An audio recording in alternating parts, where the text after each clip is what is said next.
and welcome everyone back to the Bunkhouse Critics podcast, where we've got a full house. Yet is the was Joe's profile gone? Right.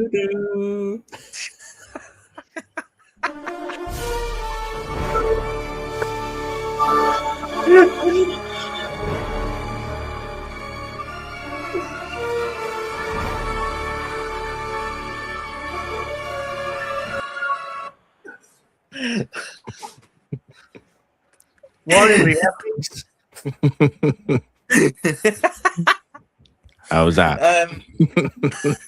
Well, as you can see, we have a full house here today as we're discussing Spider-Man: A Brand New Day, the latest film in the Spider-Man MCU sort of timeline. If you love films and TVs like us, obviously feel free to drop a follow, subscribe on the YouTube, and give us some ratings on Spotify.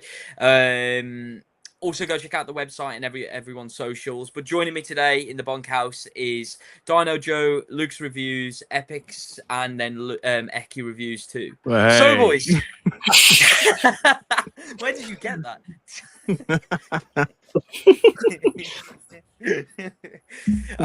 Quick question to get us all started.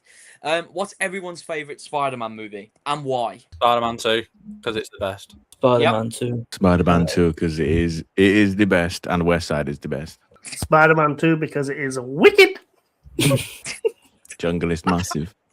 Well, I think we all have the same answer. It's just a pinnacle sort of Spider-Man movie, and if anyone's trying to do a superhero film, that's just kind of the template to follow, I guess. But yeah, but we're just gonna get straight into it and to discuss about Brand New Day. What did everyone think of the film? Did everyone love it? Really, really good. Obviously, I was excited for it. Like Spider-Man. Like obviously, I'm a massive Spider-Man lover, so really, really excited for it. Beat all my expectations massively. Obviously, I went to an early screening of it, and it absolutely killed me not being able to talk to everyone about it like straight after. And I'm like, it's so good. Like I think just the whole feeling of it. It feels like I felt like it was like a mix of like Tobey Maguire and obviously a bit of like Andrew, like the good bits of Andrew, and then like obviously Tom Holland and stuff. And I think it was just like perfect. Peter Parker, Spider-Man. Really loved the story. Like the whole love interest side of it and memory side of it, and I think like the cameo, well, not cameos, but all the other characters like Hulk and Punisher are well integrated into the film. Yeah, I thought it's nice. It was entertaining, especially seeing like Spider-Man on that ground level, street level. I think as the film goes on, I felt less infused with what was going on. Maybe just like part of the story just unraveling. But I think they tied up nicely at the end with the conclusion of a certain character we'll probably talk about later. I'm a bit worried that Tom Holland keeps coming out and saying, oh, we've got this plan that I'm going to pass the baton. Mate, if you make a movie like this, I want at least 4 more. I'm sure you guys can probably agree with that. I think it's if it's like the start of a new trilogy for Spider-Man in this like street level format, I think it's a great start. It does leave me a bit intrigued to see where else he could go, especially with like the largest format of the Marvel universe now and what gets introduced.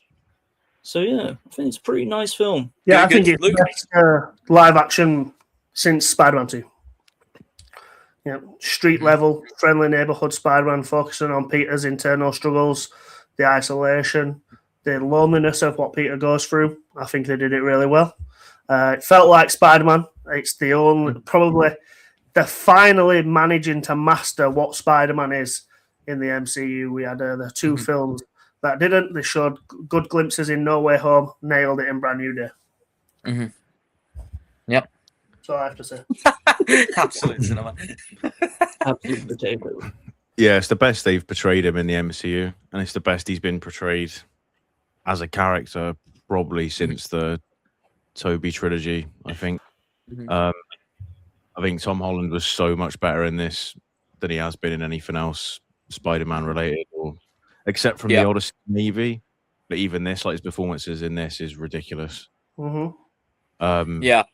even like his accent, like I've found in his previous 3 and like especially in the Avengers stuff in Civil War, his accent really jarring because it's like very like typical doing American impression, I think, and it's very like squeaky. And this one, he actually sounded like he was from New York, and it sounded a bit better. And yeah, I thought it was so good. I've just literally just not stopped thinking about it since. Just like even like the opening sequence where it's showing like the sort of comic book strip-esque fights and stuff like that, where they've literally just ripped it straight off the front covers from early Spider-Man comics. Yeah, I'm so happy. Yeah, lovely news. Indeed, and yeah, I think for me, like I really loved the film. And one thing that everyone sort of mentioned is the fact that it kind of felt like a Spider-Man movie, which I think is the biggest thing that we needed. Obviously, for the last few films, they've been very much like the overall sort of big entwined sort of universe, and obviously taking him out of like New York, being Far From Home, and obviously Infinity War, etc. And again, we've gone back to formula of seeing him sort of pretty much on his back, sort of going through like the emotional sort of complexities that the character, and I think that was probably what made the film a little bit more impactful. Because Being a depressed little boy. Exactly, which is, to be honest, what Spider-Man should be. So yeah, I always thought, indeed, utter depression. It is. That is the best version of Peter Parker or Spider-Man is when Peter Parker's depressed and Spider-Man's being cocky and making little whims out on the street and stuff. And then when he goes home, takes a mask off, he's like, "Oh, I'm on my own." And I fucking loved it. Yeah. So that's Spider-Man. Fucking Spider-Man. No, you're absolutely right. But a question I've got for you as well is, do you guys think that this is the best that we've seen of Tom Holland Spider-Man as well? Definitely. Yeah, Epicz, what do you reckon? I can see you pulling a face. I feel like some parts of No Way Home and what he does in that is, like, I think, like, really great, like, especially, like, the emotional stuff. And I feel like in this one, he does it to a certain level, but not as good or higher than the level we've seen in No Way Home. But I think, like, with all the quips and the chemistry he has with Punisher, I think that's just, like, perfect Spider-Man stuff. And I don't think, like, on that level, he's not done before. And I think it's mainly to do with how the character itself has grown in the story of his, like, trilogy and, you know, Endgame, etc. So on that front, I think he is, in certain levels, I think he's definitely been better. But I think overall, probably the best, yeah. Okay.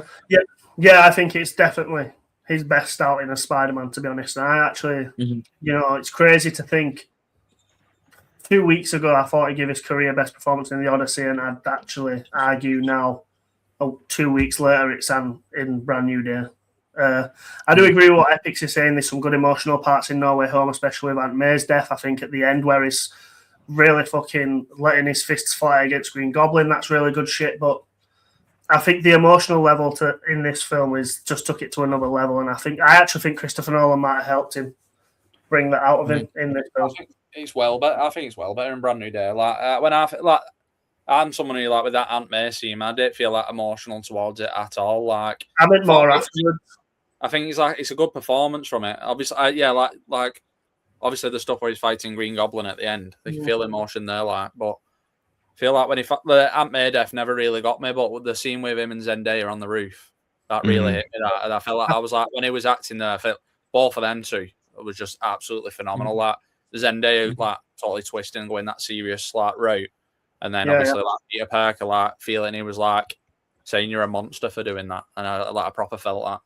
Yeah, I was way more gutted during that scene than I was during any scene he's done previously. Even like Infinity War when he like dies and shit like that. Even like I think some of the best emotional stuff he's done. One for beating it because it's the death of Tony Stark and like Tom Holland's reaction to it. I think it's an hard one for compete, but that's a really good scene.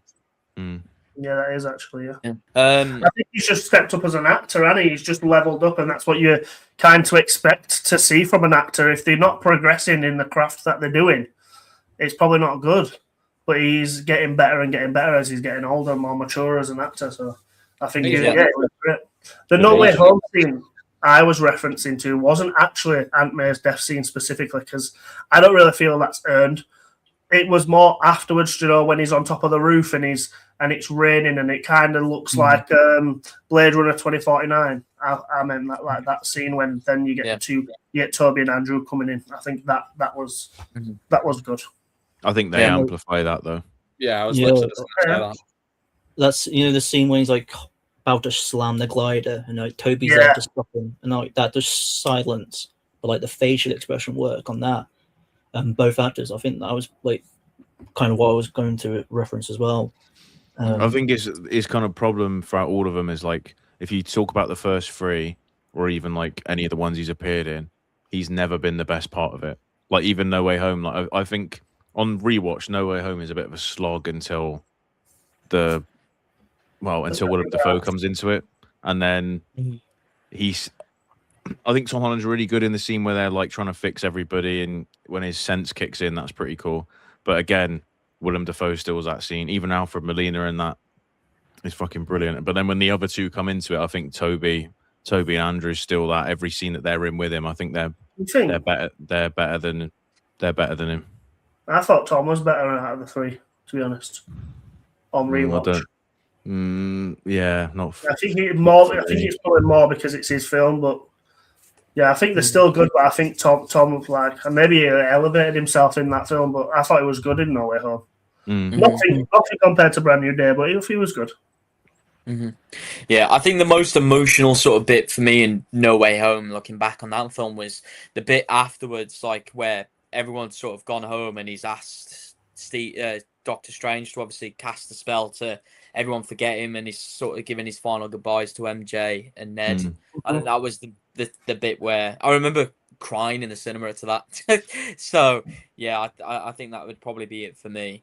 But yeah, do you all think that like when it comes to Tom Holland's Spider-Man, does anyone feel that their opinions have sort of changed on him, and has anything sort of has it become anyone's like favorite Spider-Man at all? I think for me, like. I think there was a lot for me. I've always saw a lot of potential in it. I feel like the films have held him back a lot. I think like John Watts directing like that, like looking back on it now when new directing and that, looking back on it, it's actually fucking atrocious. Like looking back on it, not even performances wise, but just literally just practical over CGI makes such a difference. Yeah, I just think how it all looks and stuff, and then. I feel like I've always said like when people talk about Tom Holland, things like this Spider-Man Junior thing, and I can understand like that perspective. And then you have to remember he is in the MCU, and I think like there's just a lot holding him back. And I think No Way Home, like resetting it for him, is absolutely. Like, I think it's the perfect way to do it. I think like for me, I think it's one of them where Homecoming and Far From Home will get forgotten when it comes to like Tom Holland's films, and everyone like, I remember No Way Home and. All the reactions to that, and then it was like, I remember how good Brand New Day is, and like, I'm hoping that Brand New Day sets that new trilogy. Yeah, I agree. Sorry, I did, but he's not my favorite Spider-Man, Tobey Maguire. Like, I don't think anything will ever beat Tobey Maguire. Yeah, I agree. It's my childhood. It's like even if, like, for instance, like I've give Brand New Day 4.5. Say somehow the next two are like 5 stars. Tobey Maguire'd still take it from me just because I've had 20, like what 20. Say from like 3-4 years old, for 22 years of my life, I've like looked up to Spider-Man and Tobey Maguire's Spider-Man. So for me, it just be impossible for it beat. Especially when there's the thing. I think in the first 3, there's been a character missing in the first 3, really, and it's New York. It's Manhattan's been missing from the first 3. Like, yeah, it's in like New York's in the first one. They go to Washington. But Manhattan's not in it. They're like in Queens, but there's no high rise or anything like that. It's all like it looks like a normal neighborhood. All the stuff like at the end with his school and that, it doesn't feel like New York at all. Far From Home obviously is in Europe, and it doesn't feel like it. Doesn't feel very Spider-Man to me at all. And even like No Way Home, like they go to Sanctum Sanctorum, they're inside, and then when he's capturing people, they're not in Manhattan. And even at the end, it's like Statue of Liberty, and it's all blue screen and stuff. This is like the first thing where the whole thing's in Manhattan, basically, and it makes such a difference. It's literally like it's probably second or third, but almost like a character having Manhattan in a Spider-Man film, and it's the difference it makes is actually unreal. No, I think agreed. That's important. With like in No Way Home, where they all talk about like we all have a spot where like Tobey Maguire's is the Chrysler Building, Andrew Garfield has Empire State Building, and then it's like Tom Holland has the top of his high school, and it's just like it's a bit shit in it. But then like the way this one opened, and it's like this is his new little spot, sat upside down on his phone. I was like, what an opening! It looks fucking sick. And I was like, this is what like it should feel like when like a Spider-Man film should open up, and you should think like, whoa, oh yeah. And that's exactly how I felt with Brand New Day. It's like perfect. Epicz, what about you? I feel like it's like most stuff. I feel like I want to see the conclusion to really have like a great gravity of like if they're the best or my favorite. So I always think Toby will still be my favorite Spider-Man. But like you guys been saying, I think if Tom Holland continues and the films come out at this output of the level like consistently, I think without a doubt Tom Holland will be up there. That's my favorite. Yeah, for me, fucking Toby will never be topped, to be honest. As a favorite, doesn't necessarily mean best. Tom Holland definitely can be, or potentially is now the best Spider-Man, to be honest. Yeah. I think it's the best interpretation. Yeah, the best interpretation on screen of like both characters together. Yeah. He's fucking good, man. And like Eccy hit the nail on the head. I'm a bit of a Tom Holland truther, to be honest. I've always quite liked him. I've always wanted him to succeed and do well. And I think he gets a lot of hate, and I think I feel like he's having a real career turnaround, to be honest. With his past two movies, I really hope it continues. Mad as well when your household has got like a practice scene partner is like one of the best actors in the world. Yeah, true. I think for me, when it comes to Tom Holland, I think if we get two more films like what we've just got, I think he will quite quickly become my favorite.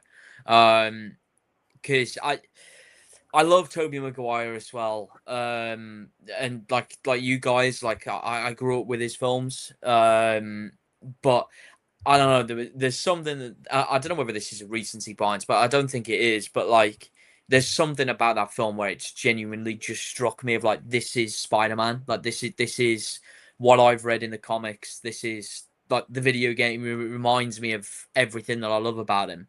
So I think if we get two more films or something like that, he might quickly become my favorite. But yeah. I think he's limited to villains. I think that's the biggest problem that like separates it for me. I think that first trilogy, I know like I'm in a minority with Spider-Man 3 for the most part, but I think all three of those films are incredible, and all the villains in all of them like are like Green Goblin, best top three villains in a comic book film ever. Doc Ock probably the same. The only others like Heath Ledger's Joker, and that's probably it. And then you've got like Thanos maybe. I still think them two are way better. Yeah, I've seen them too. Yeah. And then you've got Tom Holland's, and like in this one, there isn't really a villain. The villain's like damage control, and it's pretty like it's more focused on him and like trying to be street level, but there isn't like a main villain throughout it. Even like, I mean, Scorpion is technically the biggest villain that we actually see on screen, and he's only in it for what, like 8 minutes, maybe 10. Yeah, it's mainly like an organization is kind of the villain that isn't really the direct villain at the same time. So I think that's the difference. Like Toby's films are like, as a film themselves, are way better. But I think his portrayal of Spider-Man in this one's probably the most accurate to like the comics, etc.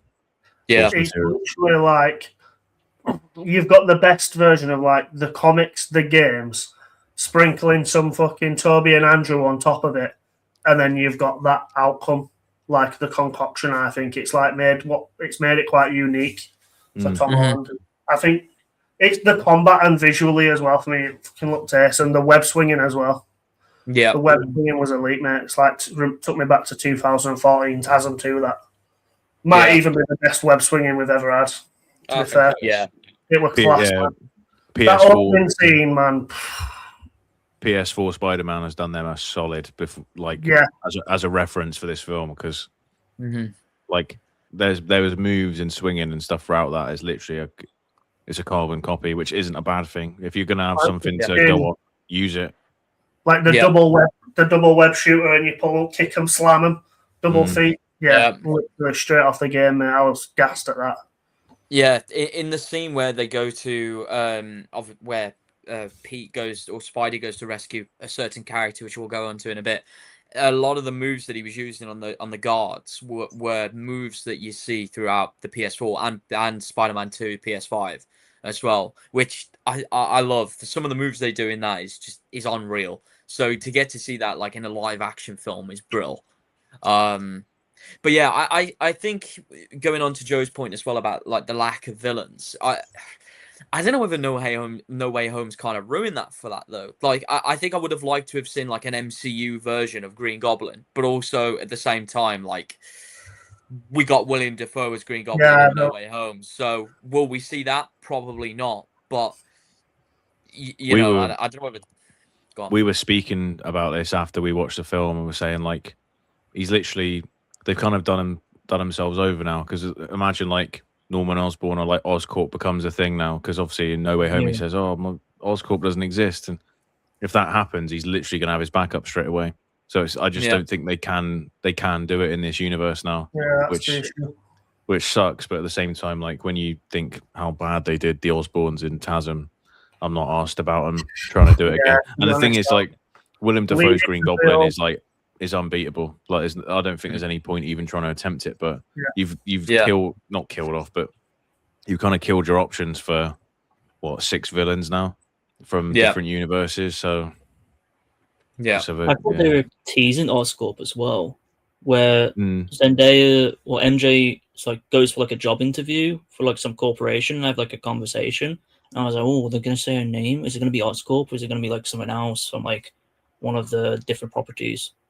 I think, like you said, I think because like Peter Parker knows who Norman Osborn, all these characters are.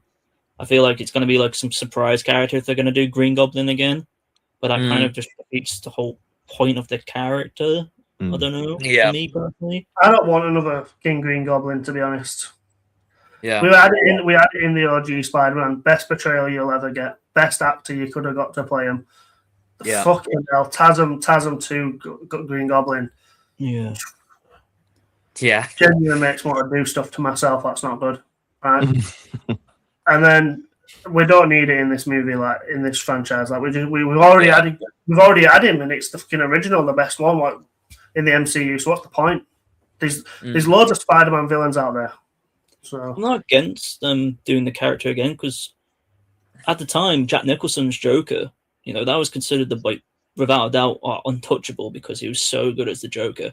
And then obviously Heath Ledger got cast, and there was like a lot of hate towards him because why again this teen rom-com heartthrob to play the Joker, and obviously Joker turns out his performance is one of the best of all time. Well, that's it. That's the issue. It became one of the greatest performances of all time. When I think of Joker, Jack Nicholson doesn't even come into my head. I think of the games, Mark Hamill's, and from the games and animated, and Heath Ledger. I think it's one of them. Sorry, they can't even really do it. Like me enjoyed this conversation. Obviously, that's what he's referring to. Where if like Oscorp showed up and they had Harry Osborn and Norman Osborn, like if you were Spider-Man, you'd just be like, yeah, they're gonna be villains then. Yeah, exactly. It just wouldn't make sense. It's literally like you can't do it unless you do like a different variant under a different name. It just wouldn't work. Yeah, there's always been a lot of conversation about Ned Leeds becoming Hobgoblin, which is kind of like, neither would I, but it wouldn't make sense. Don't make sense. No. I've not cared about there and stuff like. There's no reason for Ned to turn unless like it came to the second film and this new villain did something to Ned, but then I just couldn't see unless like Ned had a massive transformation on how he looks and stuff. They have made him look a little like not cool, but like the way they made him. He did look better in this film than He his looked previously. cooler than he did. But it's one of them where if they like increased it a bit in 2, and then something happened for him to be the villain in 3, but I don't know if I'd really want it. I think this is the issue. The MCU will always tie villains for bigger projects into these films. I think that's the issue of the previous films as well. And they can't be too big because where it's in the MCU, like even in this film, obviously, they're talking to Yelena and she's like, "Oh, you deal with the little things, we deal with the bigger things." Yeah. So unless if it's a massive threat, it's just going to be in Avengers or something else or whatever. Yelena talking to Spider-Man like that, mental. Who the fuck does she think she is, mate? Yeah, he's sat there. He's sat there drinking bathwater. He made more in opening weekend than they did their whole film. The stupid cunt stuff. Have you not seen the thing where like people comparing clips from like Thunderbolts to like the new Spider-Man film, and it's like, oh, big potatoes, and it's like 6 of the new Avengers trying to push a rock, and then it shows like Tom Holland fighting Hulk on a building and like jumping from rock to rock and that, and it's like, oh yeah, really small potatoes then for what he's been in Infinity War and Endgame. He's fought fucking Thanos and the Hulk. What's she talking about? Yelena only won Thunderbolts because they went into always depressed, and he's got this thing. It's just like they have to go into his mind and go all like into the feelings of stuff. She didn't defeat him. Yeah, I think this is where in the future of the MCU you're probably going to find the new Avengers or the Thunderbolts to be a bit of a joke, just because obviously we've got the Avengers where it's like Falcon and Captain America, and obviously they'll have a couple of others join them as well over the course of probably Doomsday. But yeah, we'll have. I think they're just going to become more of the joke, especially the way some of them are acting. Let's not beat around the bush. Doctor Doom's going to bum them. They're fucked. Yeah, I reckon Yelena walks out of that, and that's about it. Yeah, Yelena's walking out of it. I think Sentry walks out as well. Yeah. And the others, they're like the X-Men, they're dead. Yeah. I think they're all dead, me. I think like Secret Wars is definitely going to like just permanently kill some of these characters off. And I hope so. Like, good, because like Sam Wilson, he ended bad. He's got to go, bro. But the Falcon show was average. The Captain America film was bad. Pretty much no one really wants him to be the Captain America of the future, which is a shame. He's not even got powers. Yeah.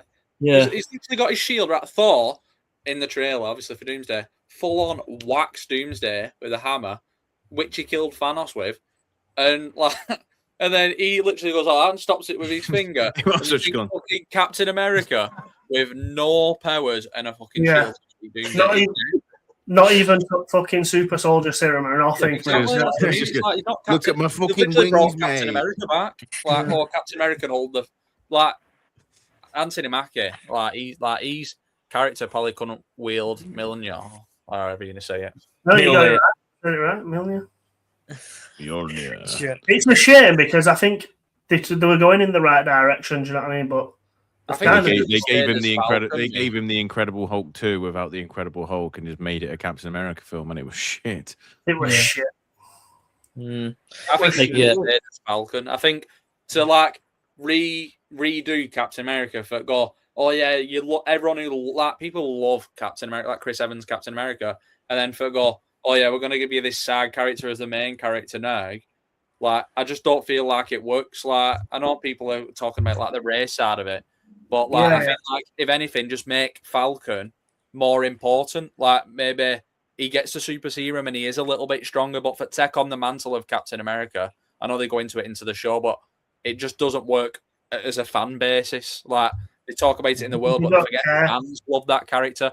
It's like if someone else jumped in the Iron Man suit. I know you did Ironheart and stuff like that, and obviously it's a different variant of name, but everyone likes Tony Stark in the suit. I couldn't give a fuck about anyone else in the suit. No, you're right. You're absolutely right. Yeah. You've nailed it. Like, exclusivity and stuff like that, if that's the right word, is fine. It's no problem. But you're not going to turn fans into Falcon becoming Captain America lovers. Like, it's just not going to happen. Not after Chris Evans. Yeah. It's too hard. I think he's a good character. Like, I like He's a Falcon. good character. I like him too. And he's like I he's like good in him. Civil War and stuff like that. I like him with Falcon. Yeah, I don't think it works in being Captain America. Like, he could have been a really good, strong character just as he is. Because obviously they did it with Don Cheadle, didn't they? And he was like Iron Man's little sidekick. Well, Rhodes, War Machine. Yeah, and like that worked as well. But they didn't handle Armor Wars either. Oh yeah, I forgot about Armor Wars. But yeah, when it comes to the whole Yelena sort of cameo in the film, did we all think that it was actually needed within the film at all? I do, because she's in charge of New York a little bit. So I think for her not to be involved, it's the same thing of why was Spider-Man not show up in Thunderbolts? So yeah, and I can kind of understand. It makes sense now if it go like, shit, Spider-Man probably would have been in Thunderbolts. Let's put Yelena in Spider-Man as like a little cameo, because obviously she's in charge. Like, because obviously Spider-Man he's a leader. He's like he has a boss. So like Tony Stark was his boss, and obviously like with the new Avengers, the old Avengers, whatever. Like Yelena's obviously in charge in terms of things. So obviously he's gone to her, and because of obviously in Peter Parker's head, he thinks that the jumping from body to body might be mind control, which obviously that's what happens to Yelena. That's why he obviously goes to her, and then obviously she has like insider information because obviously she's a little bit of corrupt and a spy. So I think it works. Her character being in it. Yeah, I do. I've also seen people saying, which I actually think is quite cool, is how you've got Yelena, Frank, and Hulk all there in the movie as well, because it aligns with the emotions that Peter are going through. All them characters have been through it themselves. You know what I mean? So you've got Hulk who deals with internal struggles as well. Frank's got isolation, and Yelena's lonely. Yeah, it's like kind of like essentially it aligns. It's like a Christmas Carol. It's like, you know what I mean? Like everything resonates with a part of his all life. does. Going on. And then even like with Sadie Sink's character, aligns as well. Like it all aligns. So when people are saying it feels overstuffed, I think those people are stupid as fuck, because like you're just not looking at it properly. Do you know what I mean? They're just looking at it as, oh look, Marvel cameos, but it's not, because it aligns with the story and what they're kind of putting across as the message.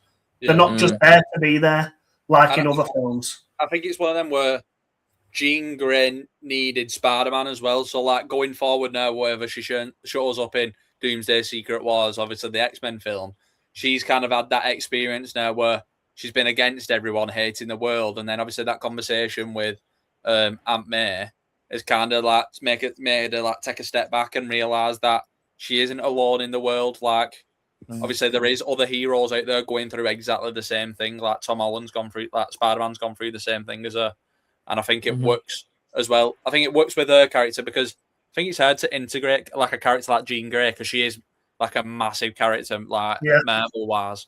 So I think it's like a perfect integration. And then the Hulk thing, I think that's obviously to bring back the Hulk, what we all want, because everyone hates. We're fucking good Hulk out in that. Like, that twist in his brain, it's like, right, now we've got Hulk back because everyone wants Hulk. And then obviously Punisher, like you said, it's like the emotional aspect, because I think Punisher adds huge emotional like value to the film, especially like that ending sequence where obviously Spider-Man's in the bed. I think like that scene's absolutely fantastic. Yeah. I never thought. Go on. Oh, sorry, you could carry on. I was just gonna say, like, I never thought we'd see that side of Punisher ever. Like the whole thing of him sort of like shedding a tear over Pete's still alive, and him. Look, if you would have told me that he would have put on the Spider-Man mask and gloves and waved out of a window so he can escape, I wouldn't have believed you. But it's great to see, to be honest. For all the shitty MCU humor we've had over the years, that is probably one of the best. Yeah, but it's emotional as well. Like it's funny and stuff, but it's emotional because it just shows how much he cares about him. And then when it cuts to the POV behind him, and he's going, just making noises to himself. Yeah, I think he was great in the film. I think the two had such good dynamic and chemistry throughout the whole film. So the scene where Hulk shows up and like Spider-Man's going, "This is above your pay grade," and then he looks and goes, "Oh shit!" Because it's a fucking Hulk. And then it cuts to like the CCTV footage and they're like fucking arguing in which direction to go and stuff. It was just like proper good. I like if there was ever to do a series, I would love it just to be them two. Yeah. Just Punisher and Spider-Man, just fucking give me 8 episodes, 1 hour each of them two fucking about in New York, man. One of them, sorry, like like with like relationships in like Spider-Man as well. Like the way obviously Tom Holland's actually with like Zendaya in real life, and then like I love that. Like I don't know, I think most of you probably know this or seen it. Like John Bernthal recorded Tom Holland's audition tape for Spider-Man. And like obviously that they've got that long-term relationship, so I think it works like really, really well. And obviously they've just done the Odyssey together, so they're kind of doing films on multiple projects, aren't they? Yeah, so I think like together. Yeah, I think like there's banter between them. I feel like in real life as well as they're like the mates in real life. So I think it really works on screen. I feel like it's hard to fake a friendship on. Obviously, no, I agree. But I think you can really see it when they actually have that friendship or that relationship. Because we've always talked about it in every Spider-Man film. Peter Parker's always been with the MJ in real life. And like the connection between Peter Parker and MJ in the first Spider-Man film, you can really feel it because they was together. Same with Andrew Garfield and Emma Stone, and then obviously Zendaya and Tom Holland. I feel like real life relationships really elevate a film. No, I agree. It's like if there was ever to make a film about the fucking bunkhouse, and they tried casting different people, it wouldn't work as well if they just cast us. You know what I mean? It wouldn't work as well, would it? I hope it's an adult film. Matter. But apart from Epicz, we can get someone else in for him. He just wears a yellow beanie. You wouldn't tell difference, to be fair, yeah. Yellow beanie's the character himself. Yeah. Johnny Sins can play me. Can we go? I just want to mention Matt Wahlberg can play me, but only in the form of Dirk Dickler. With Yelena, tell me if I'm wrong. Does she know Jean Grey's name? Like she's Jean Grey? No. Yeah. Yeah, he rings her and he says. Okay, FaceTimes her. Oh, right. I thought you meant when she first shows up. No. I was just gonna say, I think including her just adds a layer to Doomsday as well, because she's gonna go to the X-Men universe, and it looks like Jean Grey's dead. So imagine a conversation between her and Cyclops, and he's like, "Jean Grey's alive, holy shit!" And then they try and infiltrate. Oh shit, she's 16. Fantastic. The love of my life's alive. She's 16. Well, I think it's just like to really humanize Cyclops in that film, to think that because I assume the X-Men are going to be the bad guys and they're destroying all these universes or whatever. So they're solely thinking about themselves. But if Cyclops thinks about the main MCU Earth has Jean Grey, he's like, oh shit, maybe we should actually stop destroying these universes and combine our forces. And I think with Hulk, there's another one I keep saying about why is Hulk or Bruce Banner in this? I think the mutant suppression conversation you have is probably the most important. Well, for the future of the X-Men. Yeah, Peter Parker's gone on to make the universal chip, hasn't he? Then we all know that's going to lead to it's going to be one of the worst things Peter Parker's ever done. Yeah. I wouldn't be surprised if Spider-Man 5 or 6 is just about him trying to redeem himself for that act. Because they kind of I don't know if they're going to make him a mutant, are they? It's they're trying to make Spider-Man a mutant as well. But he has that mutant gene, doesn't he? Yeah. So it's I could see him doing a team up with the X-Men in the future against the suppression technology. I think that'd be a really intriguing concept, especially considering they might have some grudges against him for making it. And I think it's just even though it's oh yeah, Elaine is in it for 5 minutes, Hulk and Banner in it for 5 minutes, I think their appearance really escalates consequences down the road for Spider-Man. It makes sense. They're not just cameos; they're there to serve the story. Yeah, and the greater picture of the story as well. Because even Matt Ruffalo, obviously Hulk, Bruce Banner, foreshadows. He says when Tom Holland, Peter Parker comes up with the idea, he goes, "Oh well, that could be pretty dangerous. What you're doing, you know what I mean? you can choose genetics and stuff like that, and it's already. It's like sprinkling it in, like, oh, we're gonna do this. Yeah, like, for sure. Yeah, definitely are gonna go down that line without a shadow of a doubt. Yeah. Especially with the introduction of now more mutants. Like we've got Jean Grey, we're gonna eventually end up with like Cyclops, and I think recently Emma Frost got cast. Yeah, she did. Yeah, so hey. Cyclops is going to be one lucky guy. The scene in Cyclops shooting his beams up to the sky is trying to decide which one he goes for. And he's going to side with the 16-year-old Jean Grey legend. Hey, have you seen that? You know, like the actual, like obviously Sadie Sink and like her older sister in the film. Have you seen that? Yeah, I've seen that. The older sister in the film was like actually 16 and Sadie Sink's 24. And it's Yeah. like, Oh, really? Yeah. So like, her older sister's actually like 8 years younger than her. She was 15 when she filmed that scene. Yeah. And I made note of it. I was like, that's pretty good, like, camera perspective and makeup hairstyling work. I was going to say it ties into, like, you know, how we've seen Sadie Sink in Stranger Things and, like, how we practically grew up with her career. So it always makes her seem younger than she actually is, like she's trying to portray. So it helps in that bit as well. She's really good, man. She's really good in the film as well. Yeah. Phenomenal. We've opened the doors to spoilers, haven't we? So. I was just going to say, we mentioned Jean Grey already. Yeah, we mentioned Jean Grey already. That scene with Aunt May is fucking class, mate. Yeah. It's so good. And it makes Aunt May's death important. Yeah. I think it's like the best Aunt May scene we've had. Yeah. It makes it so important. And do you know what's awesome? Did you guys click onto what that scene actually is? Yeah. It links back to Homecoming, doesn't it? Yep. If you look in the corner of the room. Yeah. If you look in the corner of the room, there's a bag that's sat on the floor. And it's like a paper bag, and it's the one that Tony returned Thingy's suit in, Pete's suit in.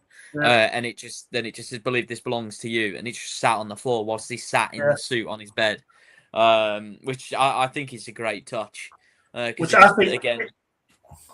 Well, I think it's good because it's literally that Homecoming scene is like a bit of a joke in it, where she finds out who he is, and then like they've made it into an important scene. Yeah, and it just gives justice to her character, because I think Aunt May is such a big, important character in Spider-Man, massive in the OG Spider-Man trilogy. I really like the Aunt May in TASM 1 and 2, and then in Homecoming, Far From Home, she kind of just serves she's just there to be fit, to be honest.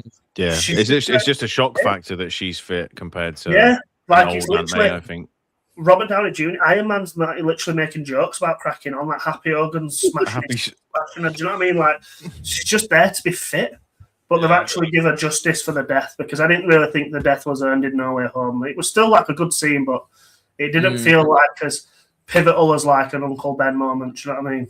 Yeah, even like when you say then about like Rosemary Harris in the first three, you think like in Spider-Man 1 and 2, like there's so many times where she gives a monologue that completely changes Pete's outlook on life and about being a hero. You know, when she's like clearing the house out because she's got to sell the house with the little kid. Mate, with a kid, and like that monologue is so good and drives the story, and it's literally taken a fourth film and she's fucking dead for her to like actually give a life lesson to Peter Parker. The one in Spider-Man 2 is fucking insane. Like that gets me every time in tears, like, because it makes you feel like that. I feel like you kind of feel like that little kid. Like you want Spider-Man. Like everyone, it's like people stand in the rain and wait to just catch a glimpse of Spider-Man. You just crying watching it. It's like there's a hero in all of us. Yeah, get out of there. She's the woman in TASM 2 is really good as well. Like calling Peter, like when she calls him my boy and stuff like that, proper gets me a bit as well. But I just don't think this Tom Holland's movies had that. Yeah, it's a bit of a shame. But yeah, they did a justice in this film. Yeah, I do agree. I think we just feel like they've just been righting the wrongs of what fucking John Watts has done. Yeah, like just fixing shit. Yeah, where Happy is. Huh? Like Happy, it's like mad, isn't it? Like Happy's not like just not non-existent. Like I don't feel like his character. He was making the Mandalorian. It was trying to make the Mandalorian make sense. He only knows Spider-Man, doesn't Yeah, no, but I'm just saying, like, it's mad that obviously he's just like non-existent now. I don't really want him in it. I don't really think. Yeah, neither do I. I don't think. Well, I was going to I say, feel like in Homecoming, it works well because he's like kind of like his babysitter. But I feel like he's in Far From Home too much, and then like No Way Home, they kind of dial him down a little bit, don't they? I was going to say her grave's like no flowers at all until he comes. Like Happy just doesn't even visit anymore. He's found someone else's. He won't relative to remember her, smash. will he? Yeah, he does. He does. He does. He's getting some new poontang. That's He's fine. just too busy making fucking sandwiches in hell heifers, mate. Yeah. Right. Isn't there a scene in? Oh wait, no. I was thinking, isn't there a scene in Deadpool and Wolverine where Happy shows up? But yeah, there is. But it's set before. It's set before, innit? Before like Infinity War and Endgame and all that. Is there? It's at the start, isn't it? When he has his like interview for the Avengers. And Oh yeah. And there's like fucking Captain America shield and shit on wall and that. Yeah. Yeah, I was gonna say I don't think we've seen him since right. No Way Home. To be fair, have we? Good. I don't know. No. No, I can't think of anything. No. But in general, one of the things I do want to ask as well is, does anyone have like a favorite scene or moment from the film overall? I think there is a few for me, but I think my favourite has to be. I think the one that stands out the most is Zendaya and Tom Holland on the roof talking. I think that's really, really good. Even though I really like the scene where she says that I don't love you, but I feel like that one. I feel like the performances and like obviously she tricks him and stuff, and I just really like that scene. I think that's my favourite. I really like the swinging scene after that as well, and I like the swinging scene after she's found out and they've had that conversation and he's swinging her back and she looks gutted and guilty, like feeling guilty for the way she feels or not knowing and stuff. That's really good because some of my favorite scenes in the original trilogy is when you get the shot of MJ on the back of Toby's head, and it was very reminiscent of that. I really liked it. And one of my favorite scenes comes right after that, and it's when they go up to the apartment and like fucking Ned's like seeing Spider-Man. They're just playing Lego, and she's doing the drawing. I liked that scene. My favorite so much me. Like I'm just thinking, like I cried at that scene where they go up and they're hanging out with Ned. I just got that overwhelmed, like with obviously like the friendship side of it, and then obviously I cried at like the Punisher scene at the end. Cried at the bit where they're on the balcony talking. Cried when obviously she says that she don't love him, and then I'm sure there's like another. I must have cried about that scene. I cried at that. Cried about 5 or 6 times watching it. Me. Yeah. My favorite scene is probably where he's in the prison and he's about to fight the Hand, and Jean Grey's in the background saying, "Who are you? Are you Spider-Man or Peter Parker?" And he says, "I'm both," and just fucking literally goes God mode, mate. Like, I just wish we did in the trailer. Me, I think the trailer. I think that scene in the cinema and you hadn't seen it in the trailers would have been like so much better because you'd have been like, "Oh shit!" But like it's one of them where you're waiting for that scene where they fight in the prison because we've seen so much. So you're like, well, I know they're going to fight at some point. He's going to take that chip off his neck because obviously we don't know about that in the trailer. I was like, he's going to take that chip off. His eyes are going to go back. He's going to fight him.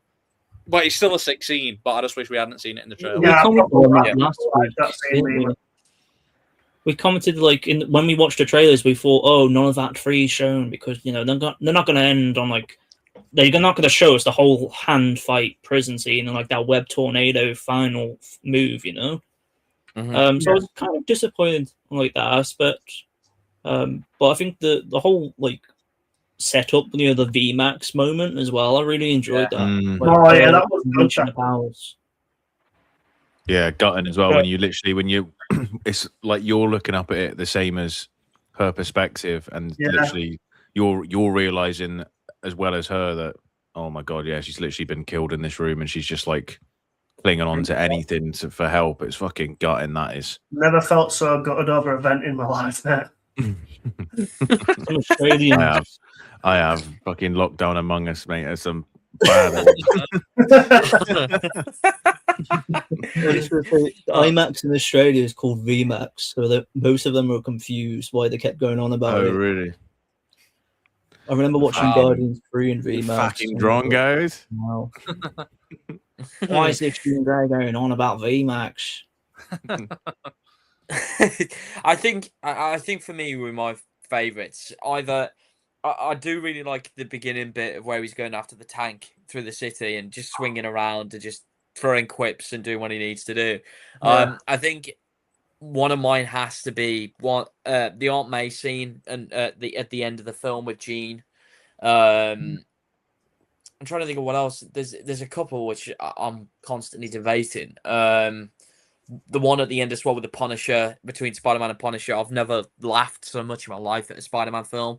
Because I just think that's brilliant. But I think I do have a favourite shot from the film, which is the bit where he's sort of sat towards the end of the film with a coffee on top of like a beam on top of the skyscraper in New York. I think that shot's just stunning. But yeah, I'm trying to think of. There's multiple good scenes, man. Yeah, multiple good throughout. It's one of them where when you're debating whether what's your favourite scene, that's when you know you've watched a good film. That I liked all the scenes where it was showing like the street level like bad guys he's caught as well. I thought that was fucking cool. Yeah, like Tarantula, Tombstone, all those guys. Yeah, the scenes in his apartment where he's like changing and stuff was really good as well. Like, the beginning bit's awesome, man. When he jumps off the building and it goes, you can see the ripples in his suit through the wind. You can hear the wind, and then he goes to the eye. Fucking hell, man. Yeah, I agree. I think that was literally like a reminder, like, this is a level up. Just like open it like that, and showing actually expressive shots and like filmmaking techniques rather than just fucking CGI swinging and shit looking suits. Like when it changes to that perspective of his eye inside the suit and then back out, and like the way he's like, it's like when you press X in the Spider-Man games and literally you're doing like a quick little like zip and stuff like that. I was like, he's fucking cooking here. Yeah. It's just a level up. Sorry, when he's dropping and the wind, like obviously that I watched Spider-Man the first time I watched it in that Odeon in Leicester Square, the same where I watched Odyssey, and in that cinema, I don't know what I remember when we watched ET, the sound were fucking shit. Watching Odyssey and Spider-Man in there, the sound is so good. So like when the wind were finger, I had like shorts on, and I had goosebumps up my arms and my legs when he like drops in. I was like, this is sick. Like this is like it's one of them where you're like, oh, fucking hell, I've missed. It's like you don't realize you've missed something until you get given it, and you're like, it's like we've been deprived of this. Like that's how I felt. I felt like I've not this since Spider-Man 3. Like personally, I was like, this is how I should feel watching a Spider-Man film. Yeah. I think thinking about it now, I think for my favorite, I'd have to go for the bit where he does the whirlwind thing and he's in the prison. Cool. I only have one gripe with that scene actually. When he does that, it looks sick when he's spinning down. But when he hits the floor and jumps back up, there's like a little CGI bit there that looks shit. But everything else looks really good. But when he hits the floor and jumps back up, it looks really CGI. Yeah, it goes into like a slow-mo scene and it looks super CGI. And then he breaks through the door and it looks all right again. But when he did that, when he came back up, I was like, it was kind of like, oh, but it's one of them where it's not looked bad, near enough close to anything it did in John Watts' face. Because when I rewatched all the original trilogy, when like in Far From Home, there's a bit where Ned and I think Ned and like the rest of the class, they wash up on like a little boat on a rock, and I watched that and I was thinking that is fucking abysmal. Mate, there's just CGI in fucking Far From Home and Homecoming. That there doesn't need to be CGI. Yeah, it just doesn't need to be, and they're just doing it, and it's like, why the fuck are you doing that? Just go to the location. It's one of them where they go to Venice and that boat scene. It's literally a boat pulling up on a rock. They could have literally just put a rope on it and pulled the boat up onto the rock. That could have been like real. So why is like stuff like that just shouldn't be CGI? The worst for me is when they mix practical sets and CGI. Like in Homecoming, the monument scene. Like they did all that practically, the top bit, but then you watch it and you think that looks so bad. Yeah, because the suit is so CG that it looks it. Oh, mate, I hate his suits until this new one. Yeah. One thing I loved about the suit in this, you could see the eyes. Mm-hmm. You can see his eyes through it. Yeah, so good.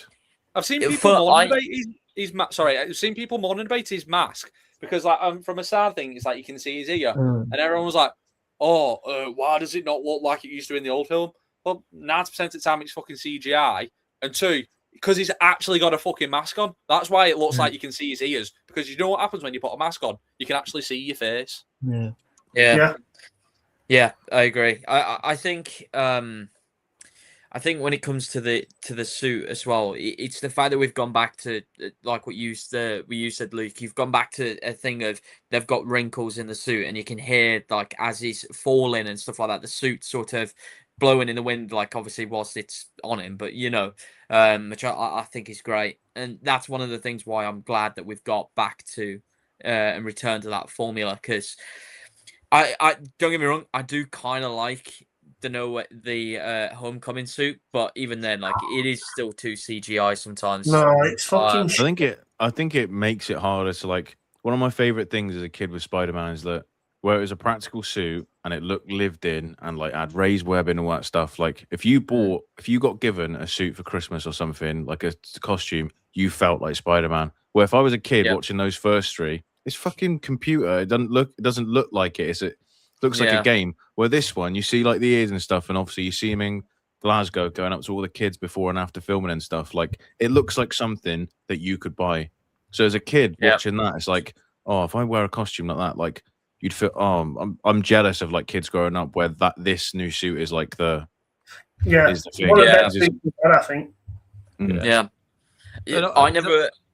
Go on. I'll say my thing in a sec. All I was going to say is that I also didn't realize you could see his eyes until the second watch of the film. For me, that was the same.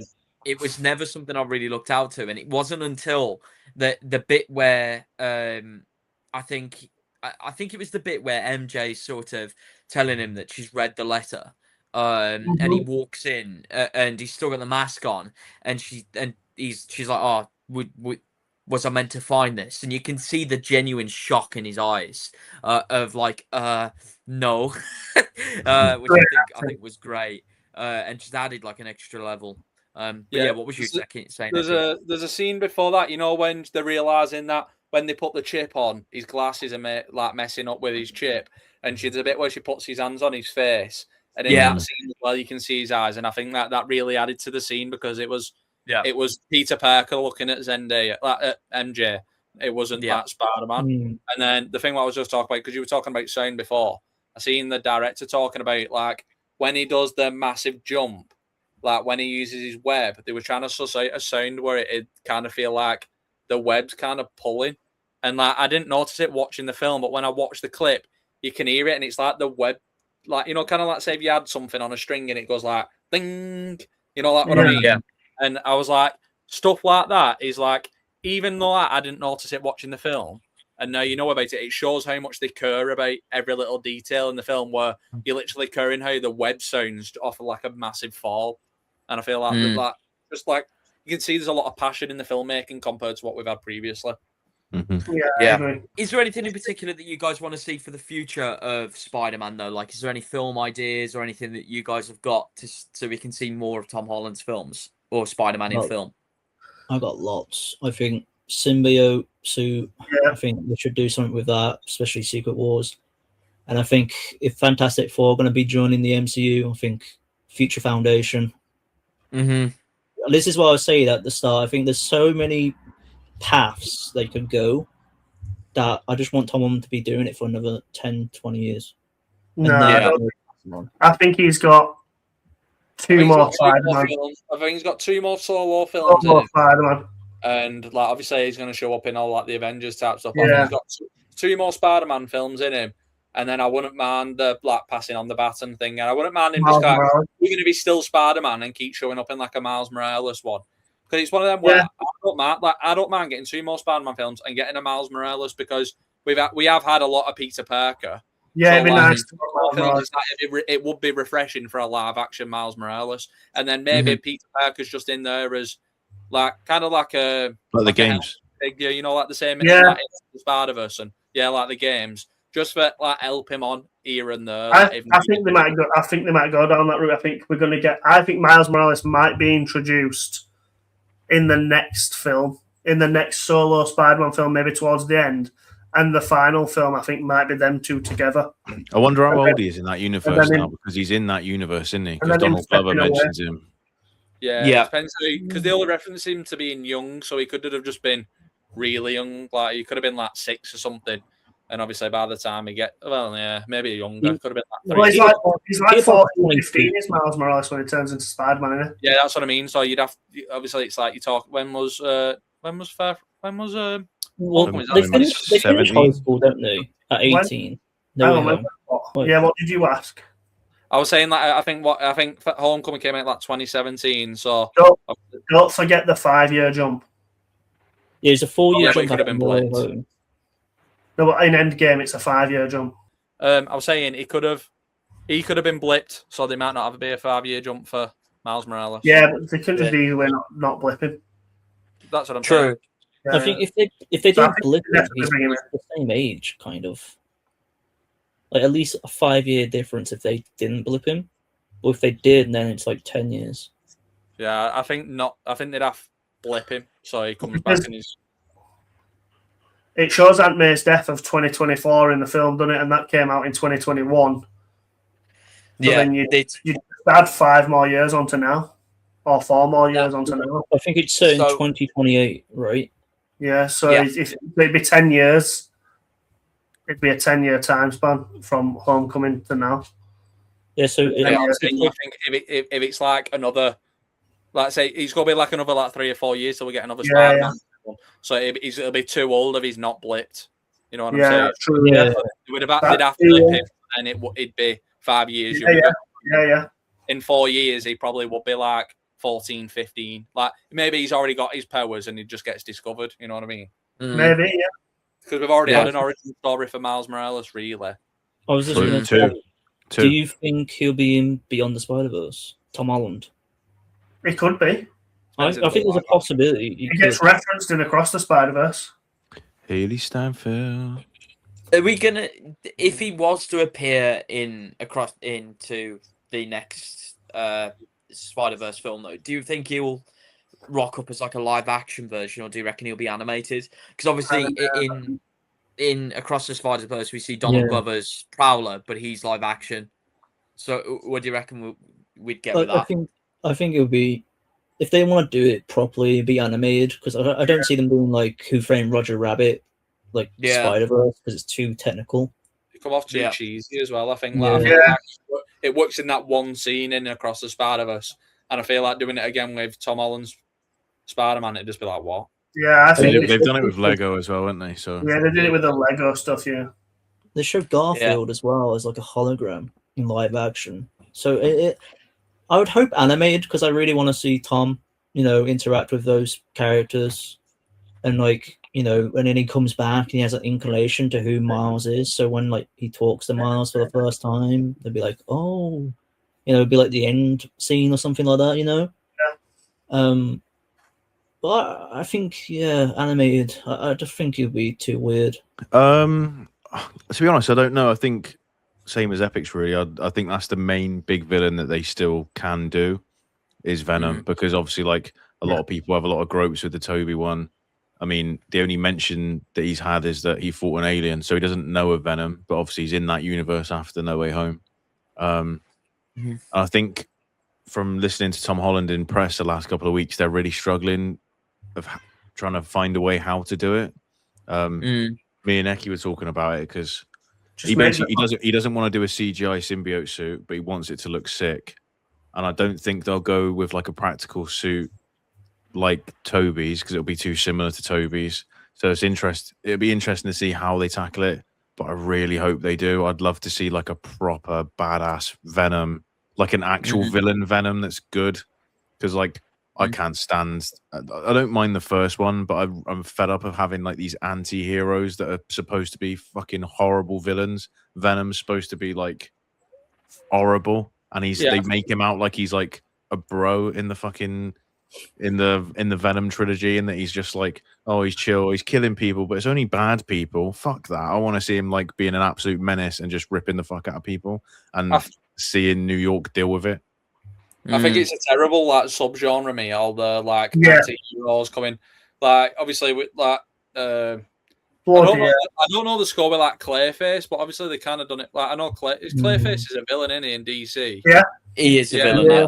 So He's a they're villain. doing a film about him. I don't think villains really work as like getting their own film. Like Clayface looks good in that, but I think it's just not something I care about. It's like Morbius and Kraven the Hunter and Venom. I know they're all like shit films, so it doesn't make it any better. But it's like I don't want anti-heroes. Like just give me fucking Venom. I want Venom with Spider-Man. I don't care about Venom on its own. I actually think it's a quite good concept, to be honest. I think the concept they had was good. The execution was fucking terrible. Like, Yeah. I wouldn't mind seeing a Venom film of like pure actual Venom, but obviously you got to kind of have it with Spider-Man. But like Clayface, I think Clayface looks good if they just keep it as. Like, it's one of them where I feel like Clayface looks good. Like it looks good. And it's like you'd have to differentiate it of him actually being a villain. Like it just seems like a very standalone film, if you get me. Unless like the end of the film. The other way I think it works is if you do one film and at the end they change from being that anti-hero to being an actual villain. Yeah. Like for instance, at Clayface at the end, if he's like a pure villain and then it integrates him into being into like the DC universe, then fair enough. And like same with Venom. Like say if Tom Hardy Venom was him getting the Venom suit and it's him trying to fight against being Venom, and then it ends with him being a villain and then him being Spider-Man. I feel like that would work. And I feel like that's the only way. But the only way the trilogy is terrible. I think the only way I've seen it work is in the Penguin series. Yeah, but that's The only not way it works. very in it. Mm-hmm. with Clayface as well, they've confirmed it's going to be the same Clayface we've seen in Creature Commandos, and he's like a proper villain in that. So if they make an anti-hero film, it's just going to be too different to what we've already seen. I don't think they're going down the anti-hero route, man. No, I don't. I think he'll have a switch. If anyone has sort of read or I don't know anything about Clayface, he is Ugly. basically yes, but he's also one of the renditions of Clayface. He's also a mad serial killer. So I wouldn't be surprised if we end up getting some of that in Clayface as well, of us getting to see how like villainous he actually is. But yeah, obviously in Spider-Man we had obviously the introduction of Jean Grey, as we've mentioned throughout this. But is there anything in particular that you guys would want out of like the X-Men movie that's going to eventually come into the MCU? Magneto to whoop his ass. To whoop whose ass? Spider-Man. Magneto's going to find out he made the inhibitor and he's going to kill him. And if there's no fight scene between Magneto and Spider-Man, it's just, what's the point? See, I don't really want that. Like, I just like. Yeah. I don't know what I want with the X-Men movie. No, Because I love the X-Men movies. I grew up with the I like X-Men them. movies. I like them. I know it's gonna be like an MCU thing, but I don't care about like Magneto fighting Spider-Man. If you get me, like, Yeah. I'm much more keen. Go fly. Really helped me. I'm much more keen for the mutant verse over the fucking multiverse, me. Yeah, I think the multiverse is like the worst. I'm in like need of it, to be honest. I'm in need of it. I think when I don't know what the multiverse, right? I think the two things I wanted was Secret Wars and Toby to come back. You know, and Hugh Jackman, actually. Three things. Hugh Jackman, Toby, Secret Wars. They've done that.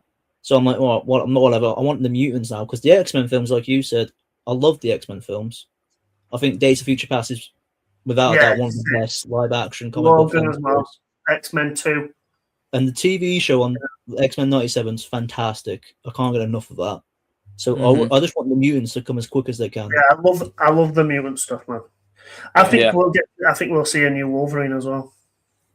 Yeah, I think they need. I think it's gonna be a whole. Like, I know they're all in like Doomsday and like Infinity War. I think Hugh Jackman's last one's in Secret Wars, in it. Yeah, I feel like all of them, because obviously they're gonna recast Beast, and obviously they're talking about Cyclops. Like the rumors, it's gonna be like Drew Starkey and stuff like that. And there's rumors about Charles Melton being Beast and Kaylee Spain being Rogue and stuff like that. Yeah. And that's what we need. We need like they're all fantastic actors, and like that's what we need. I'm calling it now. Clip this. Stephen Graham as Wolverine. I'm calling it now. I think that'd be fucking unbelievable. He's tiny, comic book accurate Wolverine, and he's fucking one of the best working actors that we've got. I think if they're gonna recast Wolverine, fucking get Stephen Graham in it. I can see that happening. I think He's how old is Wolverine? 100? no, I mean like how old is Stephen Graham? How old's Stephen Graham? 50? Yeah. I feel like because they're 48. casting Xavier to be 40 odd, and I think if they match his age, it ain't that bad. Do you know, Yeah, I wouldn't mind like. I know it sounds like weird, but I wouldn't mind like that. I don't know. I feel like if I say it's gonna be shit, but like like Taron Egerton, I don't think Yeah, I always thought Taron Egerton or Daniel Radcliffe. Yeah. Yeah, I always heard those. They're not bad. Taron choices. Egerton, I feel like he'd be capable. Like I don't know if you've seen it. Like I've seen a picture of him the other day. He looks ripped as fuck. So I feel like him as a Wolverine wouldn't be too bad. Obviously, Yeah. I thought he was going to say when you did that whole thing, Jamie Lawson for Storm, Jamie- because so Jamie Lawson, she was the mayor in Batman. She was in Sinners. I don't know Oh what her right. character's name is. She's like Sammy's love interest. Yeah. And because someone came out yesterday or today, basically said Coogler is having an active like role in casting Storm because apparently she's going to be in Black Panther 3. And I think Sinners alumni, just syncs up perfectly. Yeah, that makes sense. I did just Google as well, Joe. He's 140. So in the mainstream comics, Wolverine was born in the 1880s. I thought he meant Stephen Graham, and I was like, "Fucking hell, he's looking." No, Wolverine. Sorry. He only looks about fucking 35, though, doesn't Yeah. Yeah. I couldn't imagine it. I think as long as they get a small Stephen Graham as Wolverine. What? Oh, I could. I can't see Stephen Graham as Wolverine. I just think he's a bit too old. Like maybe like a couple of years ago, but as long as they get someone who's under 5'6", I'm fine with it. So sign me. Well, do you want me like proper comic accurate? You like real small Wolverine? You want? I don't want a real small one. I just want him to be the smallest out of the group. The X-Men. Like when I see the X-Men line up, I want Wolverine to be like obvious the smallest. I want Cyclops to be the tallest. Oh, fair I enough. just want stuff like that. Yeah, I'm not like I know people I don't bother me that shit. but like I'm not. I think it ties into the character a lot though, with their relationship. Because Yeah, I know. Cyclops and Wolverine always have that antagonist rivalry because of Jean, and I think with the height difference as well, it plays into that. Wolverine's like personality is pretty much like small man syndrome as well. Like he's just he's just an angry little fucker. Just takes me back to Deadpool and Wolverine, where it shows the small Wolverine. I thought, fucking hell, that looks silly. That. Yeah, but that's because it was Hugh Jackman. It was shitty CGI, and that film is absolute dog wank. So Yeah, but it looked stupid a bit as well. Still looks stupid. Yeah, but I think that Wolverine actually like 4'6" when he's like he's not actually 4'6" in the comics and stuff. Tyrion Lannister. Yeah, fucking wee man. Yeah, no, Peter Dinklage. Yeah, wee man and Preston Lacey. Are you ready, Preston? We're now going to do a Spider-Man auction where I have a list of characters both in Brand New Day and outside of Brand New Day where you guys are going to have 20 quid each and you're going to be betting on a character to join your squad. Are we ready, guys? You all have 20 quid each. Don't know if I told you that. Yes. Cool. We'll go from... Joe's got his money. We'll go from Eccy to Epicz to Luke to Joe in an order of bets. We'll just see what everyone fancies. Right, first character on the list, MJ. Which one? MJ? Which one? This is important. Very good question. Zendaya. Okay. I'll put $1 down. $3. Do I have to bet? No. Just do random bets now. It's just whoever jumps in. I'll move on. Not for me. So going once. Yeah, No. All right. I'm all right. You're all right. $3. Okay, Epicz is lost $3. I'll say. The next character I have is Ned Leeds. Yeah, $1. You can have him, brother. Yeah. Yeah, crickets. You got MJ and Ned, mate. I mean, He's got $16 though to play with for one character. he's got the spider tracker, guys. You don't want to bid on him? No, There's going to be some bigger characters here, man. Yeah. Right then. So Epicz has MJ and Ned. For the third character, we have Tombstone. Who's that? Tombstone is the guy. Tombstone is the guy who's holding Spider-Man. Oh off the yeah, side yeah. of the building. Oh, fucking hell. $1. you can have it, mate. Yeah.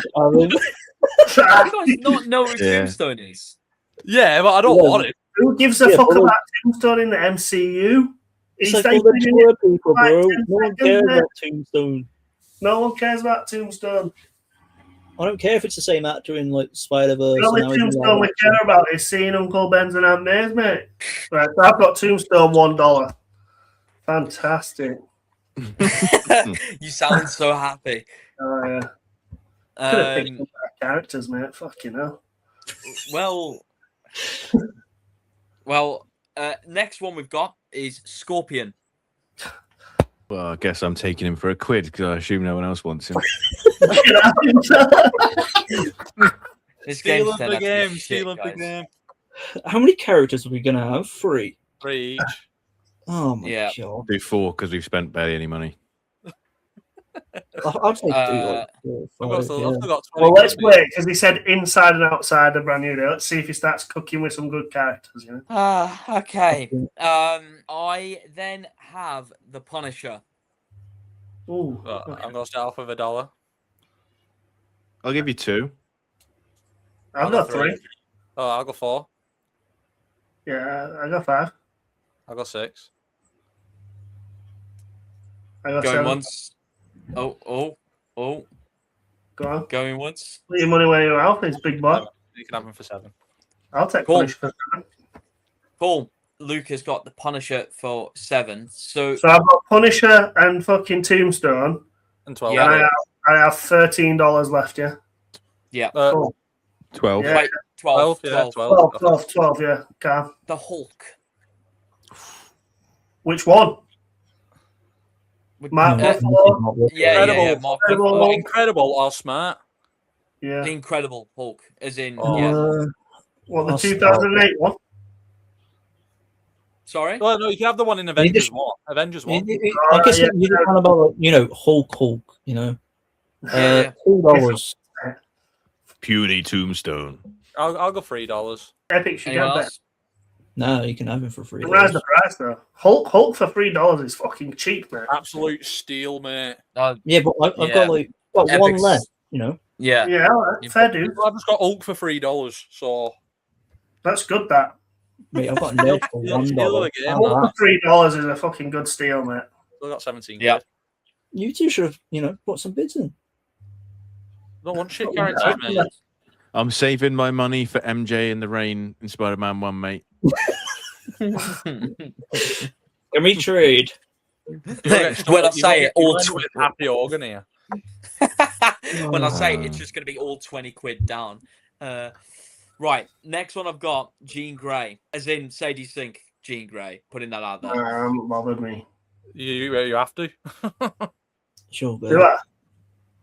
Yeah. No, it's Epicz, isn't it? For Hulk. Epicz. Mine was Hulk. Oh, $1 then. You can have her. Yeah, you can have her. Sadie Sink's character's quite good, aren't it? You've got no characters left. Well, yeah, that's all I've got. So Why did I need next- $20, mate? I've not even spent 10, you knob. Is it pick shit characters? I know, why are you picking shit characters? You meant to do good, bad, good. You've just I just tried to do it mainly brand new day. Yeah, We started with MJ. What? That ain't a bad character. I'm pissed off now. You're gonna be extra pissed off in a bit. So Yeah. next one I've got is Tom Holland's Spider-Man. Well, Jones. how much has everybody got then, fellas? Epicz has got $16. I've got 17. Well, I'll start the bidding at 18 then. You can have them.